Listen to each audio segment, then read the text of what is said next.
Olá, jovens! Tudo bem com vocês?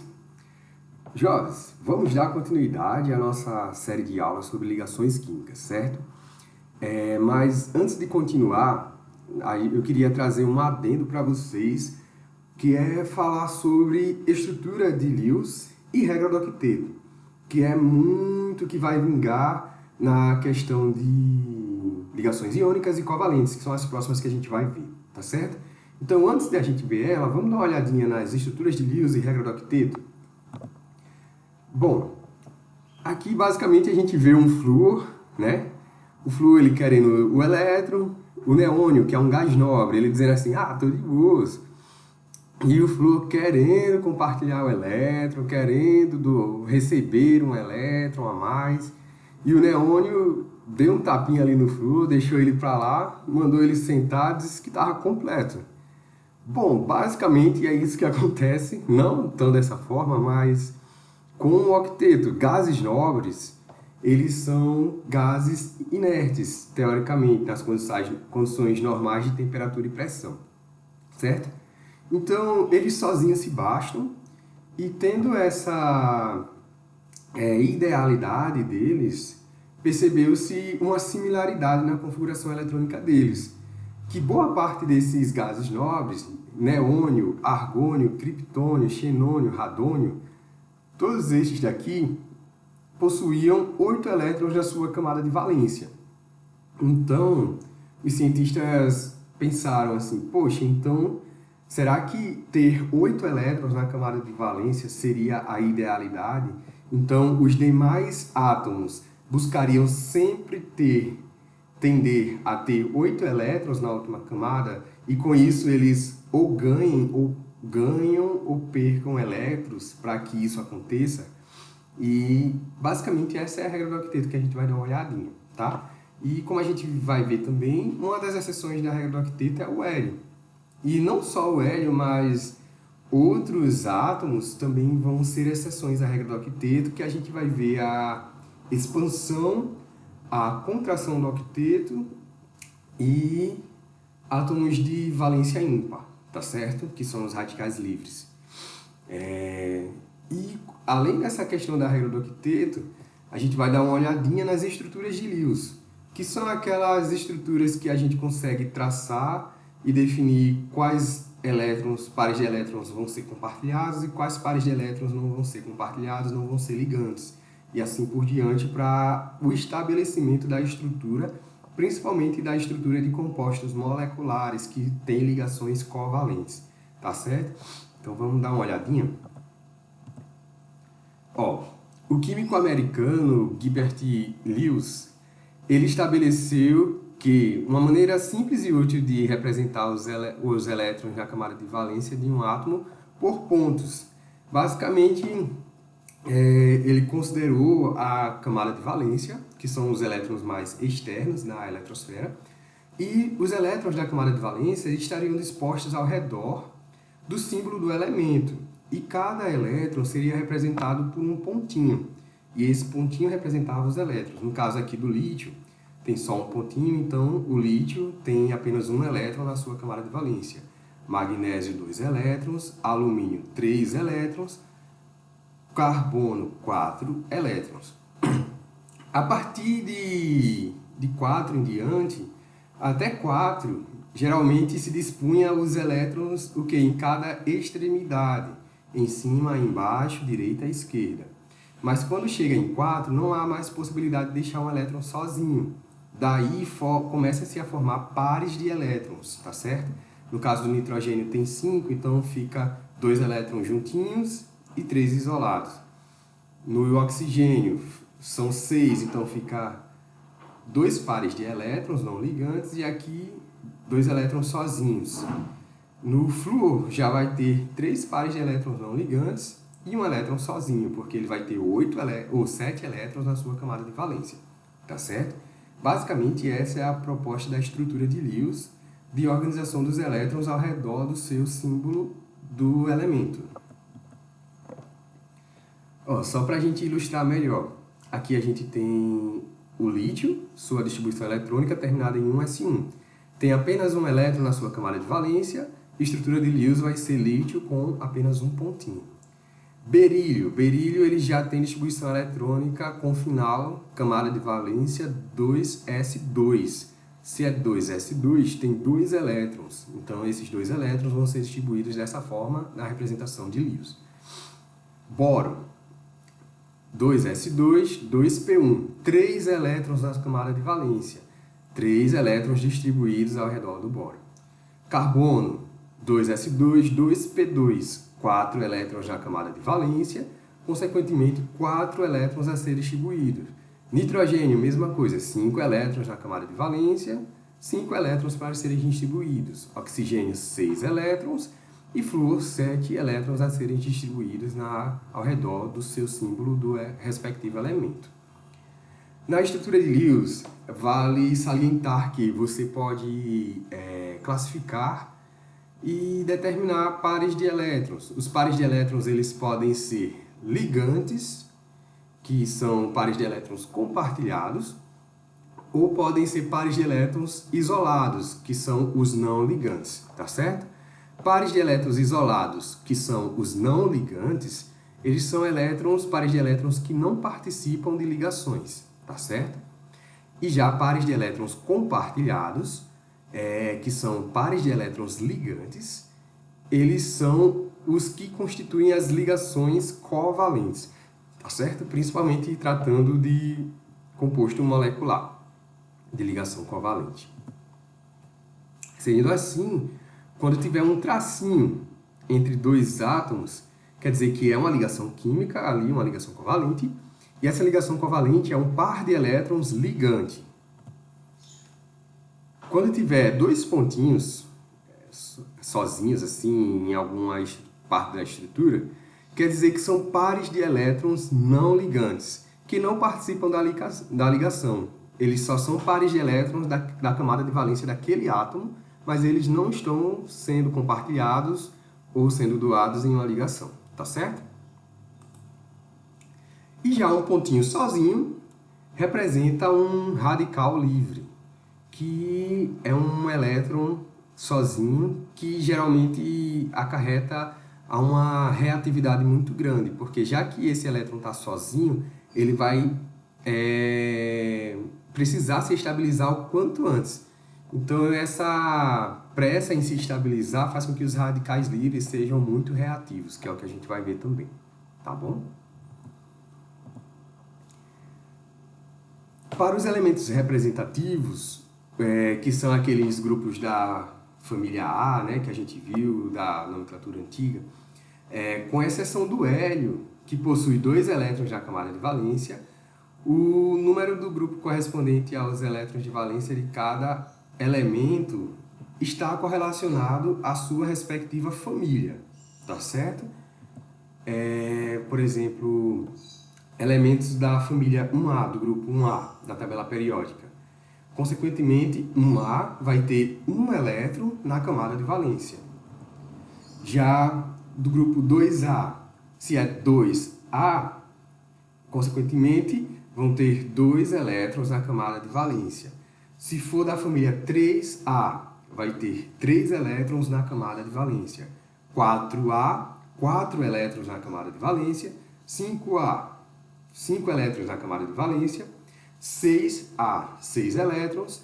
7A, 7 elétrons na camada de valência.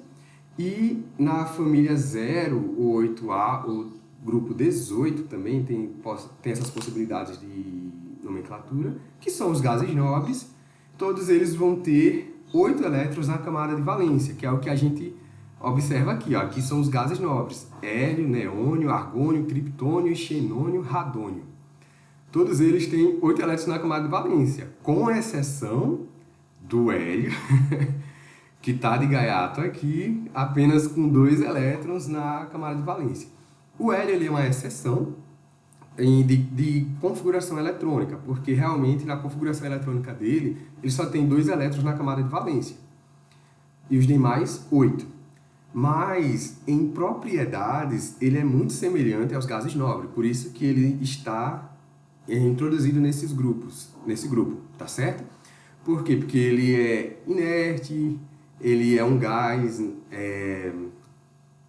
nas condições normais de temperatura e pressão, ele é pouco reativo, então basicamente ele se assemelha muito aos gases nobres em comportamento, mesmo tendo uma configuração eletrônica diferente, tá certo? Como eu disse para vocês, as famílias têm... A gente sabendo qual família da tabela periódica aquele elemento tá, se ele for um elemento representativo, como eu tinha dito para vocês, fica muito fácil de saber quantos elétrons ele tem na camada de valência, tá certo? No caso, na família 1A, todos os elementos têm um elétron na camada de valência. Na família 2A, todos os elétrons têm todos os elementos têm 2 elétrons na camada de valência. Família 3A, todos os elétrons têm todos os elementos têm 3 elétrons na camada de valência. Família 4A, 4 elétrons. Família 5A, 5 elétrons. Família 6A, 6 elétrons. Família 7A, 7 elétrons.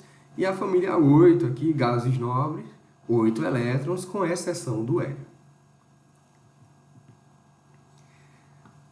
Segundo Lewis, os átomos dos elementos ligam-se uns aos outros para adquirirem uma configuração eletrônica estável, que foi o que a gente tinha dado uma olhada em ligação química. Os elementos eles se juntam para buscar estabilidade. E para se juntarem, eles trocam elétrons, compartilham elétrons, a fim de formarem ligações químicas que são estabelecendo compostos mais estáveis do que seus átomos originários, tá certo? Mas os gases nobres eles são uma exceção a essa busca de estabilidade porque eles já são bem estáveis, tá certo? Eles são bem estáveis por si só, reagirem entre si uns com os outros em elementos apenas em condições especiais. Antigamente dizia-se que gases nobres eram gases inertes, que eles não reagiam, mas isso é um pouco equivocado, tá certo? Eles reagem sim, eles são pouco reativos e reagem sim, mas em condições muito especiais.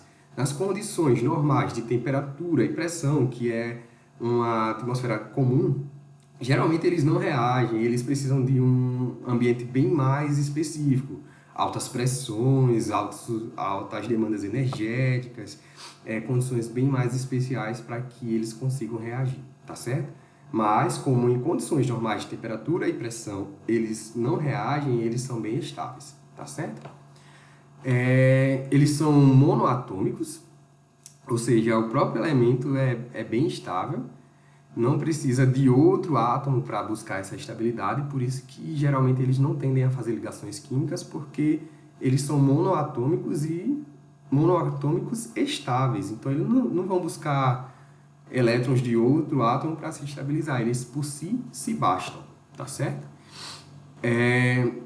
Também eles possuem as subcamadas mais externas, S e P, completamente preenchidas de elétrons, que é daí onde saem os 8 elétrons da camada de valência.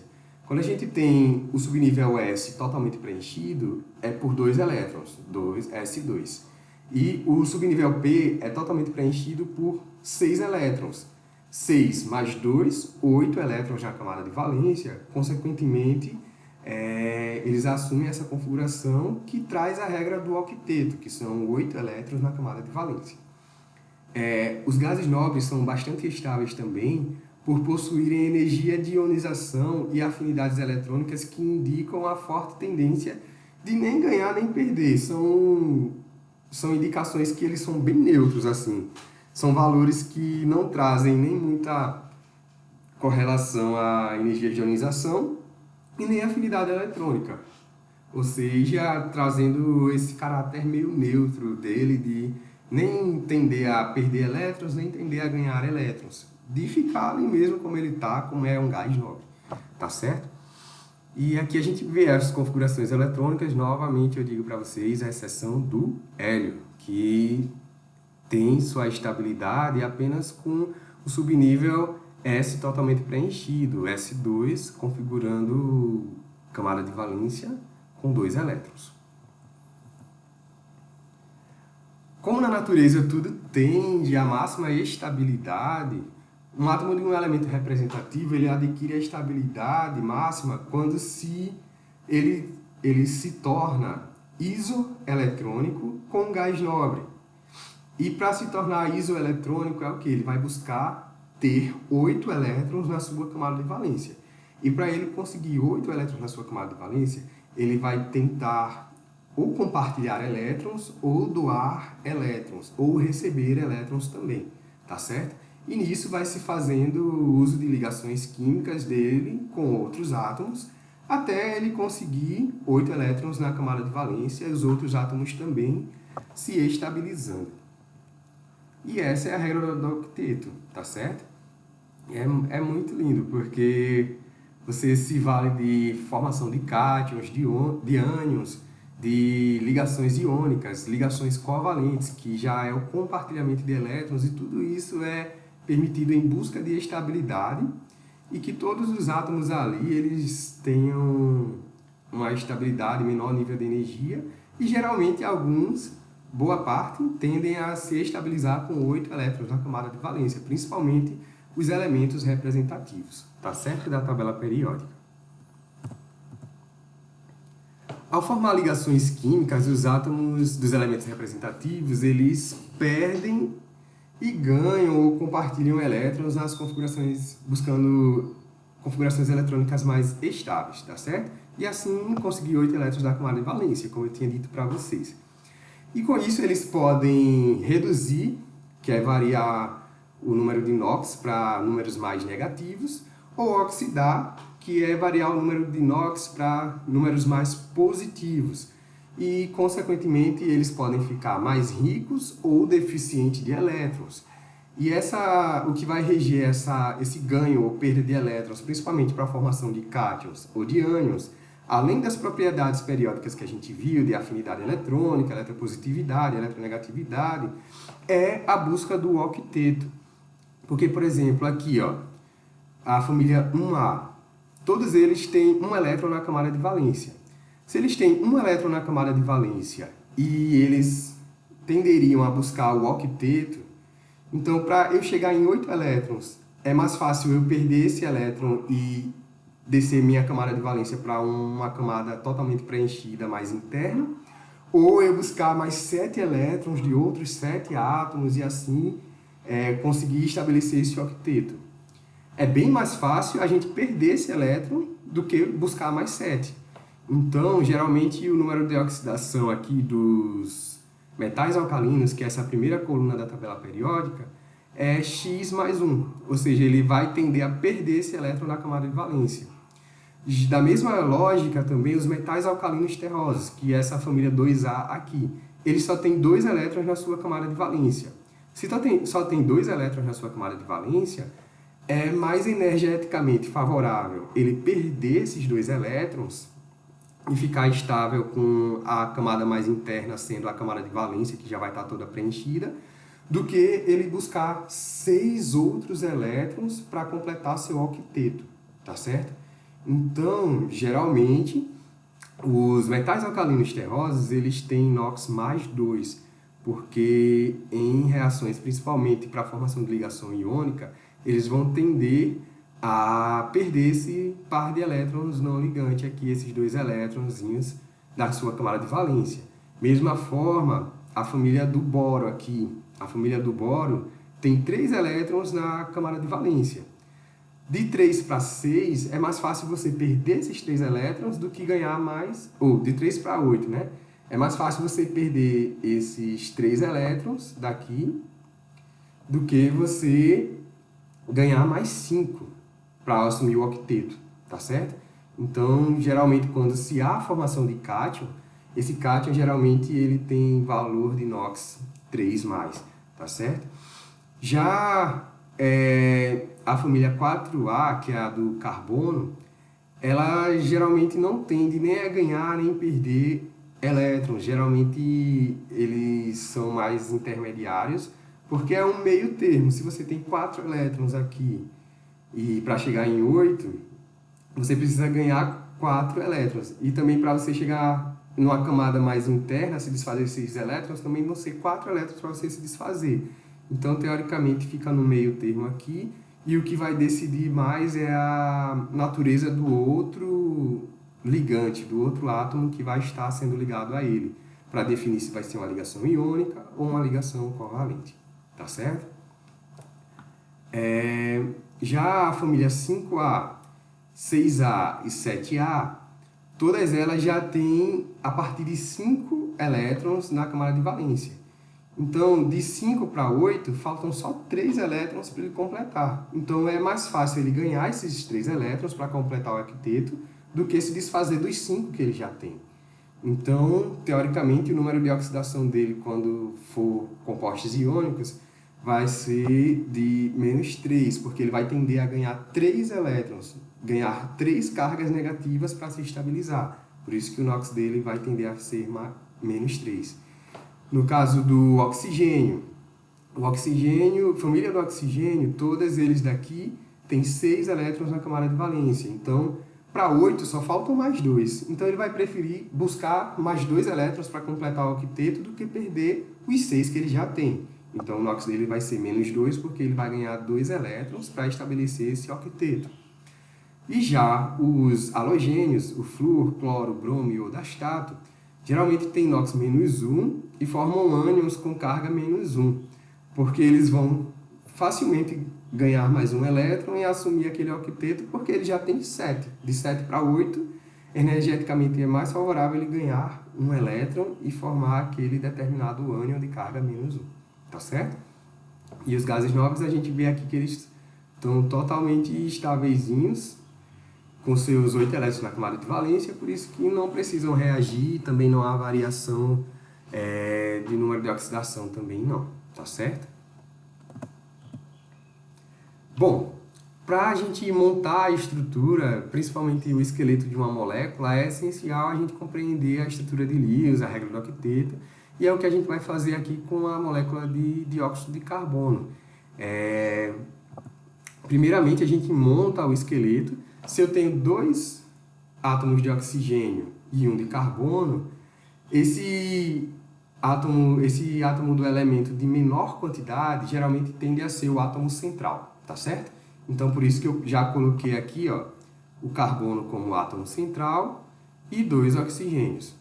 Sempre o átomo de menor quantidade na molécula vai ser o central. Os demais vão ser ligados a eles ou adjacentes, tá bom? A gente tem que a estrutura de Lewis do carbono é da família 4A. Se é da família 4A, ele tem 4 elétrons na camada de valência, consequentemente 1 em cada extremidade. Já a estrutura de Lewis do oxigênio, o oxigênio é da família 6A. Então, ele tem 6 elétrons na sua camada de valência e vai ficar com 2 parezinhos de elétrons aqui e 2 elétrons isolados aqui, tá certo? No total, a gente vai ter 6 elétrons no total. Depois de montar o esqueleto, a gente deve somar todos os elétrons da camada de valência.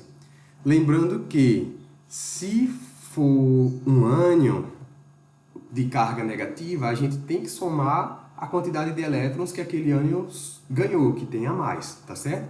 E se for um cátion, que é uma estrutura atômica de carga positiva, a gente subtrai o elétron que ele perdeu, tá certo? Para a gente ter a quantidade exata de elétrons para a gente compreender a realidade eletrônica daquele determinado composto.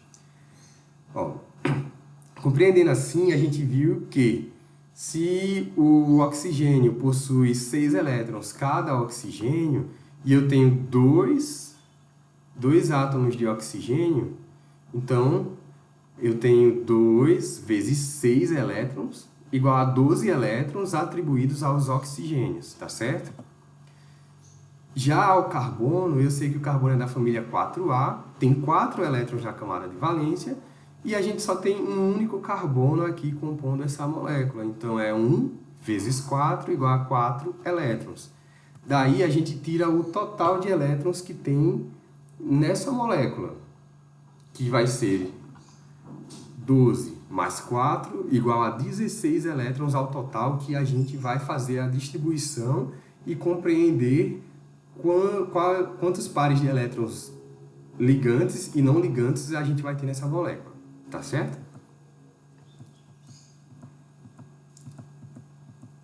Depois que a gente viu a questão dos elétrons, tudo,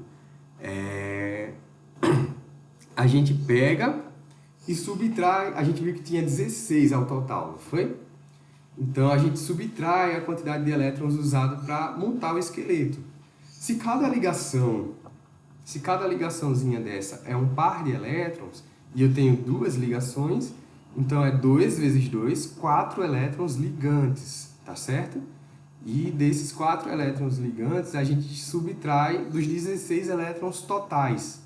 Então, ainda faltam 12 elétrons restantes para a gente distribuir ao redor dos outros átomos e tentar estabelecer o octeto para todos eles, tá certo?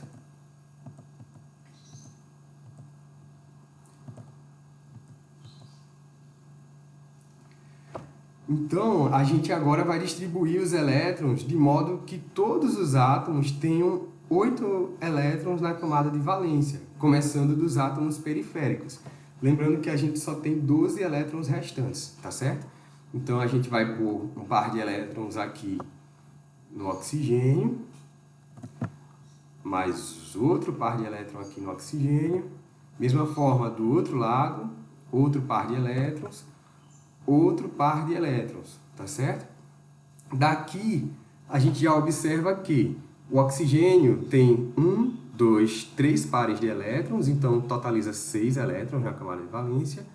E esse oxigênio também, 2, 4, 6 elétrons na sua camada de valência. E o carbono ainda só está com 2 pares de elétrons. Então, 2 pares de elétrons indica que o carbono aqui central, com essas duas ligações, só tem 4 elétrons na sua camada de valência. Então, ele precisa de mais 4, e os oxigênios, cada um precisa de mais 2. Isso a gente resolve facilmente colocando uma ligação ainda de um carbono para o outro e outra ligação do carbono para o outro oxigênio. Se você observar agora, a gente tem 4 pares de elétrons ligantes no carbono. Se são 4 pares de elétrons ligantes, então totaliza 8 para o carbono está estabilizado. E no oxigênio, a gente tem 2 pares de elétrons não ligantes e 2 pares de elétrons ligantes. 2 pares ligantes somam 4. E 2 pares de elétrons não ligantes somam mais 4. 4 mais 4, 8.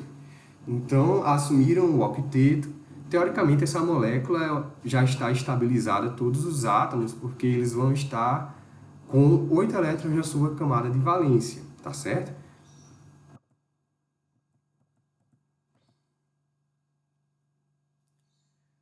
Ó, aqui a gente tem também as estruturas eletrônicas, que é as estruturas de Lewis, tá certo? E tem as formas estruturais planas. Então, as fórmulas estruturais planas, diferentes das de Lewis, a gente não coloca tão usualmente os pares de elétrons não ligantes. A gente utiliza só os pares de elétrons ligantes para dizer qual e quantas ligações são estabelecidas entre os átomos. Aqui, o Cl2, que é ClCl, uma ligação simples. O2, que é oxigênio, uma ligação simples, uma ligação dupla, né? Que é uma ligação sigma e uma pi. Já o N2, que é o nitrogênio, ele tem uma ligação tripla, que é uma ligação sigma e 2 ligações pi. E assim por diante. A água, H2O, 2 ligações simples ligando um hidrogênio cada hidrogênio ao oxigênio central. Dióxido de carbono, que foi o que a gente viu ali, 2 duplas ligações. A amina aqui, que tem o nitrogênio ligado a 3 hidrogênios, ligações simples. E nisso a gente vê que tem a presença de pares de elétrons não ligantes e pares de elétrons ligantes. Nas fórmulas eletrônicas, todos eles aparecem. Na fórmula estrutural, apenas os pares ligantes que são evidenciados. Mas se você observar aqui, todos esses átomos, devido às suas ligações compartilhando pares de elétrons, eles assumem o octeto, né? Com exceção do hidrogênio, que já é uma exceção mesmo à regra do octeto. Ó, por meio da fórmula eletrônica de Lewis, informa sobre os elétrons de valência que cada átomo possui, né? Por meio de fórmula estrutural plana, cada par de elétron compartilhado é representado por um traço. Por meio da fórmula molecular, representa o elemento que forma a molécula e a quantidade de cada elemento. Fórmula eletrônica é a formulazinha de Lewis, pares de elétrons não ligantes, pares de elétrons ligantes e não ligantes, tá certo? Já a fórmula estrutural mostra apenas os pares de elétrons ligantes representados por um tracinho, tá certo?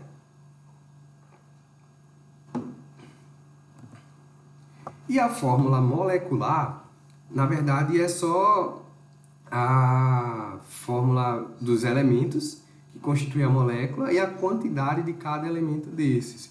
Como aqui são 2 átomos de cloro, consequentemente a molécula é Cl2. E essa é a fórmula molecular. Para a gente dar uma olhadinha aqui. Fórmula molecular do cloro, do O2, do nitrogênio, da água, do dióxido de carbono e da amina.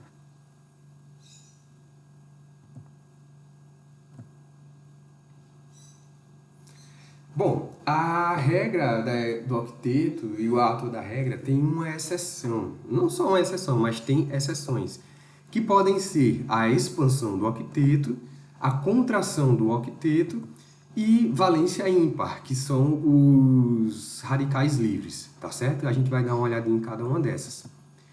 A expansão do octeto. Primeiramente, para que haja a expansão do octeto, é necessário que o átomo central ele tenha algumas peculiaridades. Primeiramente, é ter orbitais d vazios. Ele tendo orbitais d vazios, vai possibilitar a capacidade de hibridização daqueles orbitais para que haja a ampliação da possibilidade de ligações, tá certo?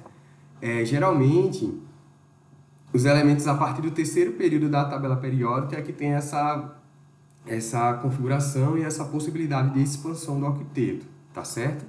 E são chamados hipervalentes, os que apresentam essa expansão do octeto. Outro efeito é o efeito estérico.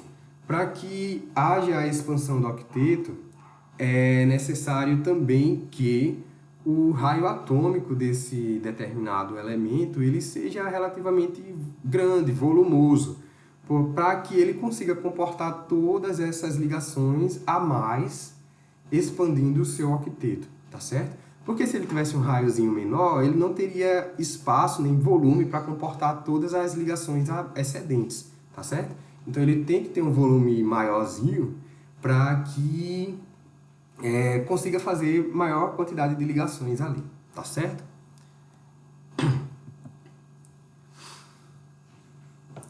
E o átomo central ele pode ser qualquer átomo do terceiro, quarto período. Frequentemente do terceiro período que se expande é o fósforo, o enxofre.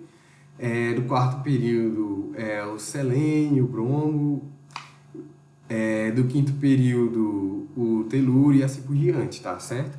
Então, cada elemento ele tem sua peculiaridade, principalmente devido à sua distribuição eletrônica, configuração eletrônica, mas ele tem de ter pelo menos orbitais livres para possibilitar hibridizações e também ter um átomo bem volumoso para ele conseguir acomodar essas ligações a mais que estão vindo ali para a expansão do octeto. Alguns exemplos, essa molécula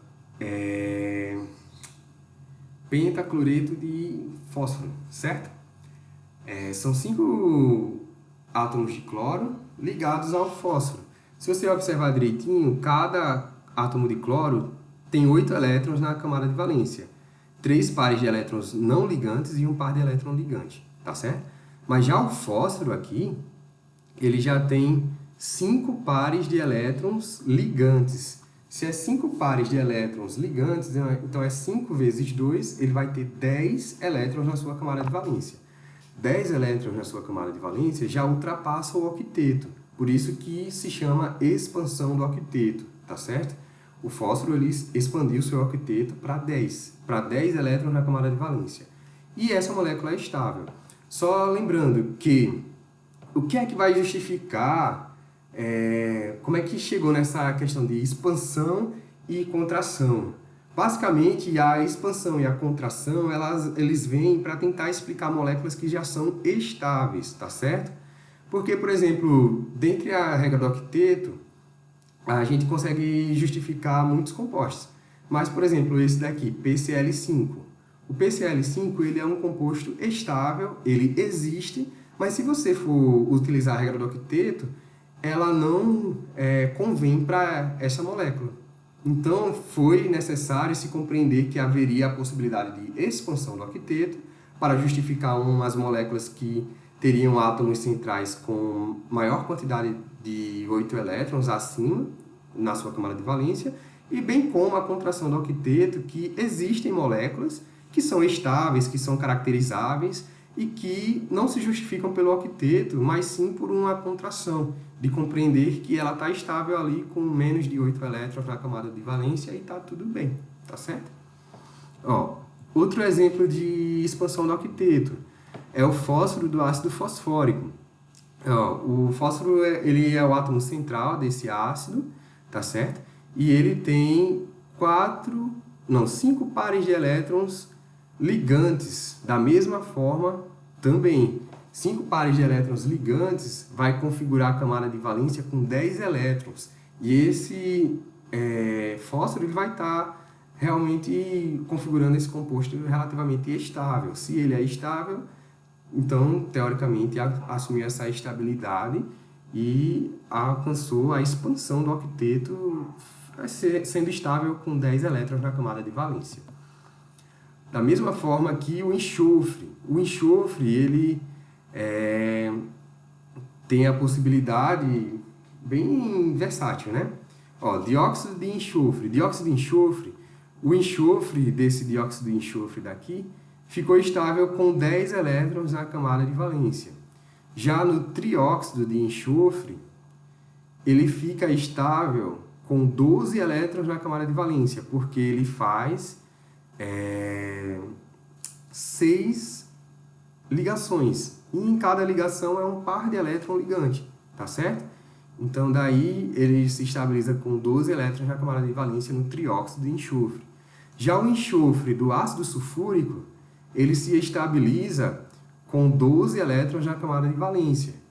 Então, consequentemente, tanto o enxofre do ácido sulfúrico, trióxido de enxofre e dióxido de enxofre, eles são exceções à regra do octeto e são expansão à regra do octeto, tá certo? Outro grupo de exceções é a contração do octeto, que já é para tentar justificar e compreender moléculas que tenham átomos centrais que têm quantidade de elétrons menor do que 8 na sua camada de valência. Alguns exemplos a gente vai ver mais à frente e é relativamente mais raro, tá? É mais comum ter a expansão do octeto do que a contração do octeto. As moléculas dos octetos incompletos são formadas tipicamente por elementos dos grupos 1A, 2A e 3A, tá certo? A exemplo típico do BF3. O BF3 ele é uma molécula que existe, que é caracterizável, mas se você utilizar a regra do octeto, o boro ele foge à regra do octeto, se estabilizando apenas com 6 elétrons na sua camada de valência, porque ele tem 3 pares de elétrons ligantes. 3 pares de elétrons ligantes, 1, 2, 3, vezes 2 dá 6 elétrons na sua camada de valência do boro. E ele é superestável aqui nesse BF3. Consequentemente, é uma contração do octeto que explica a estabilidade desse boro. Outros exemplos, o berílio, o cloreto de berílio. O berílio ele se liga a 2 cloros, tá certo? Os cloros, se você observar, vão estar com 8 elétrons na sua camada de valência, devido a essa ligação simples que eles fazem com o berílio. Porém, o berílio, com esses dois pares de elétrons ligantes, ele se estabiliza apenas com 4 elétrons na sua camada de valência e fica estável. Consequentemente, se é menos elétrons do que a regra do octeto, que seriam 8, ocorre uma contração do octeto e é o que justifica a estabilidade dessa molécula daí, tá certo? Do cloreto de berílio. E o tricloreto de boro, ele também, como a gente viu, é um dos principais exemplos, né, da contração da regra do octeto. E se estabiliza com 6, né, na sua camada de valência, o boro. Outra exceção à regra do octeto são compostos de valência ímpar. Compostos de valência ímpar nada mais é do que radicais livres. Ó, aqui embaixo, quando a gente tem uma quebra de ligação, essa quebra de ligação pode ser heterolítica, que é uma cisão heterolítica, ou pode ser uma quebra homolítica, que é uma cisão homolítica. Qual a diferença? Cisão heterolítica, esse par de elétrons ligantes, ele vai apenas para um único átomo. E daí se forma cátion e ânion, tá certo? Numa cisão homolítica, esse par de elétrons ligantes, eles são divididos ao meio. Então, vai um elétron para um átomo e um elétron para o outro. Por isso que homo é igual, ou seja, cisão igual, divisão igual. Se tem 2, vai um para cada. Então, indo um elétron para cada átomo, se formam radicais livres, que é elétrons sozinhos na eletrosfera ali. A gente viu que elétrons, geralmente, devido à ocupação dos orbitais atômicos, eles tendem a ficar em pares. Se esse elétron ele fica sozinho, é o que traz uma grande reatividade desses radicais livres, porque ele está sozinho, ele vai buscar outro elétron para se combinar o mais rápido possível. Então, ele é super reativo, os radicais livres, tá? Só recapitulando. Valência ímpar, há um elétron desemparelhado, que é o radical livre, que pode ser derivado de uma cisão homolítica. O elétron desemparelhado em um radical é representado com um pontinho isolado. Radicais livres, devido à sua instabilidade, são bem reativos, como eu disse para vocês. Geralmente, a gente compreende que os elétrons buscam pares, ou par não ligante ou par ligante, serem pares ligantes ou não ligantes. Mas ele sozinho, ele é super reativo e ele vai querer buscar o par dele. Por isso que qualquer substância que esteja no meio reacional, o radical livre ele vai tentar buscar elétrons dali, tá certo?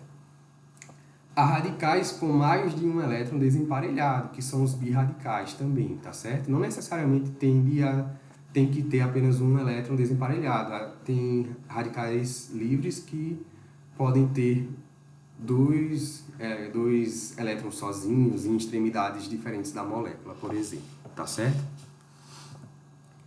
Ó, aqui a gente tem o clorometano, certo? E nisso há uma cisão homolítica quebrando esse cloro, essa ligação carbono-cloro, tá certo? Homolítica quer dizer que um elétron vai ficar com carbono, o outro elétron vai ficar com cloro.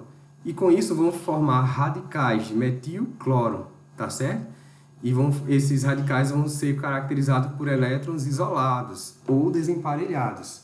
Então, formam-se radicais metil e radicais cloros. Ambos, por serem radicais, serão muito reativos e buscarão reagir com outros compostos para se estabilizar. Outro exemplo de radical é o radical trifenilmetilo, que são estruturas aromáticas ligadas a um carbono terciário, e esse carbono terciário tem o seu elétron sozinho lá desemparelhado, que é o radical livre, que vai reagir com qualquer outra coisa em busca de estabilidade. Um exemplo de radicais livres muito comum é a decomposição de CF6, de clorofluorcarbonetos, quando lançados na atmosfera, por exemplo. Quando lança na atmosfera o CFC, com a radiação solar, a quebra das ligações de cloro, formando radicais de cloro, tá certo? Esses radicais de cloro, eles reagem com o ozônio da camada de ozônio, formando O2 e outro radical. Esse outro radical associado com oxigênio e cloro, ele continua a reação reagindo com mais outro ozônio para formar mais oxigênio e restabelecer o radical de cloro novamente, tá certo? Então, em resumo, numa reação bem genérica e global, a gente pode dizer que o radical de cloro converte ozônio em oxigênio. E às vezes você pode pensar assim, poxa, mas é bom, porque oxigênio é um gás bom. Mas tudo é bom no seu devido local, tá certo? O ozônio, ele é excelente lá onde ele se encontra, na camada de ozônio, porque ele protege a gente da radiação. E quando ele vem mais para baixo, não seria tão legal. Já o oxigênio, ele é legal aqui embaixo, porque a gente precisa de respirar oxigênio para fazer todas as biotransformações, tudo direitinho. Mas o oxigênio no local da camada de ozônio, ele não tem o poder de proteger a gente da radiação. E com isso, converter a camada de ozônio em oxigênio, meio que vai tirando essa proteção da nossa Terra, que é o buraco da camada de ozônio, tá certo? Então, não é uma reação tão legal, mas se forma-se o radical cloro, que é super reativo e vai transformando o ozônio em oxigênio ali na camada de ozônio e assim vai destruindo aquela proteçãozinha de radiação que a gente tem, né? Então, por isso que hoje em dia faz campanhas que esse CF6 eles têm muito em aerossol, né? Então, estão tentando diminuir a quantidade de aerossol, desodorante, essas coisas, para ver se diminui essas emissões e controla um pouquinho mais esse desgaste da camada de ozônio.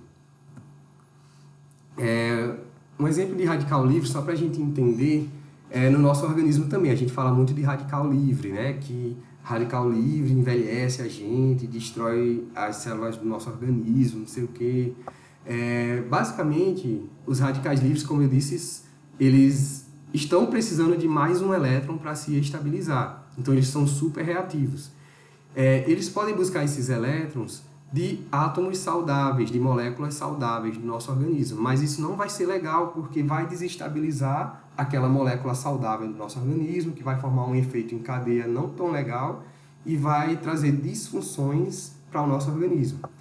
Mas já se a gente fizer uso de moléculas antioxidantes, essas moléculas antioxidantes seriam o quê? Moléculas que têm elétrons extras para doar. Tendo elétrons extras para doar, elas doam elétrons facilmente para os radicais livres.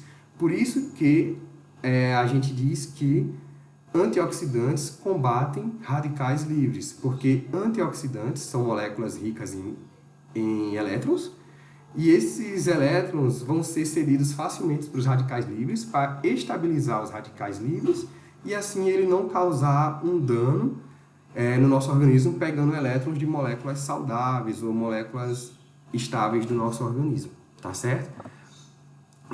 Basicamente, como eu tinha dito para vocês, radical livre, a molécula antioxidante é riquíssima em elétrons e ela facilmente doa um elétron para o radical livre para ele se estabilizar e ficar de boas e não danificar o nosso organismo, tá certo?